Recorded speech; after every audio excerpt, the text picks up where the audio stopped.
রোজকার আমাদের জল ডেইলি লিমিট হচ্ছে 3 থেকে 4 লিটার। রেকমেন্ডেড লিমিট আমরা যদি দেখি একাধিক মানুষই সেই জায়গা অবধি যেতে পারেন না, কাজের চাপে বলুন বা অনেকের জল খাওয়ার অভ্যেসটাই কম।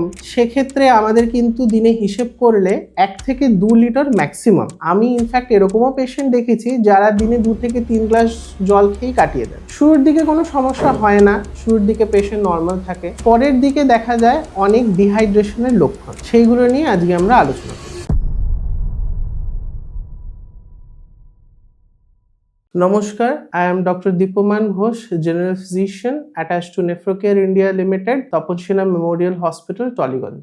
ডিহাইড্রেশন অর্থাৎ শরীরে জলের অভাব এর প্রধান কারণ জল কম খাওয়া। আমরা রোজ যতটা জল দরকার আমাদের শরীরে ততটা কাজের তাড়ায় বা আমাদের মনে থাকে না, অনেক ক্ষেত্রে আমরা কিন্তু জলটাই কম খাই। এইগুলোর ক্ষেত্রে প্রধান যে সমস্যাগুলো আপনার হতে পারে সেইগুলো হচ্ছে সবার আগে সাইন্স অফ ডিহাইড্রেশন লক্ষ্য করা। যেমন এই ধরুন আপনার জিভটা সবার আগে আপনার শুকিয়ে যাবে বা জল পিপাসা পাওয়া, কারণ সেটা শরীরের ন্যাচারাল রিফ্লেক্স অ্যাকশন। শরীরে জল কম হলেই কিন্তু শরীর জানান দেবে যে জল পিপাসা পাচ্ছে, আপনার জিভ শুকিয়ে যাচ্ছে, গলা শুকিয়ে যাচ্ছে, মনে হচ্ছে জল খেলে আরাম পাবেন। অনেকের ক্ষেত্রে সেইটা তারা খেয়াল করেন না। সেক্ষেত্রে আপনারা কি করে বুঝবেন?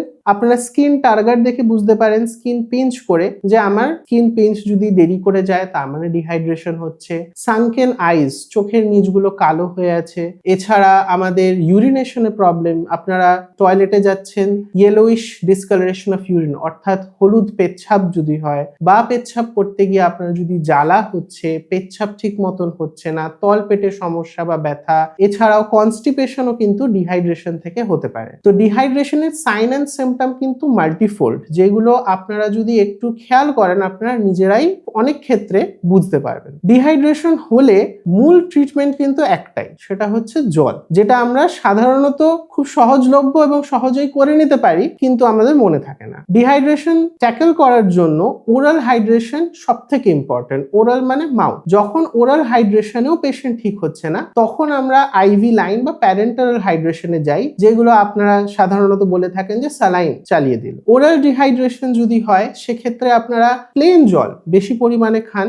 আনসুইটেন্ড ওয়াটার যেরকম ফ্রুট জুস বা কোল্ড ড্রিঙ্কস, এইগুলোতে কিন্তু ডিহাইড্রেশন কমবে না। আপনার নর্মাল জল খান, আপনারা ওআরএস খেতে পারেন, সেটাতে আপনাদের যদি ডিহাইড্রেশনের সাথে সাথে ডিসইলেক্ট্রোলাইটেমিয়া থাকে সেইটা ট্যাকল হয়ে যাবে। সুতরাং জল বা ওরাল রিহাইড্রেশন এটা যদি আমরা মেনটেন করতে পারি তাহলে কিন্তু ডিহাইড্রেশন জনিত অনেক সমস্যা, যেরকম কিডনির সমস্যা, গ্যাস্ট্রোইন্টেস্টিনাল ডিসঅর্ডার, হাইপোটেনশন, বিপি ফল করা বা সুগার ফল করা, এগুলো সবই কিন্তু আমরা শুধুমাত্র জল 3 থেকে 4 লিটার দিনে রেকমেন্ডেড যদি খেতে পারি, যদি না আর অন্য কোনো ডাক্তারের আপনাদের গাইডলাইন থাকে জল কম খাওয়ার, বাকি যে কোনো ক্ষেত্রে একজন নর্মাল পারসন দিনে 3 থেকে 4 লিটার যদি রেকমেন্ডেড ওয়াটার ইনটেক করতে পারেন, আপনারা কিন্তু ভবিষ্যতে আসা অনেক সমস্যা থেকে বেঁচে থাকতে পারেন। আপনাদের এই সম্পর্কে বা স্বাস্থ্য সম্পর্কিত অন্য কোনো প্রশ্ন থাকলে ভিডিওর ডেসক্রিপশন বক্সের লিংকে ক্লিক করে আপনার প্রশ্নটি জানান,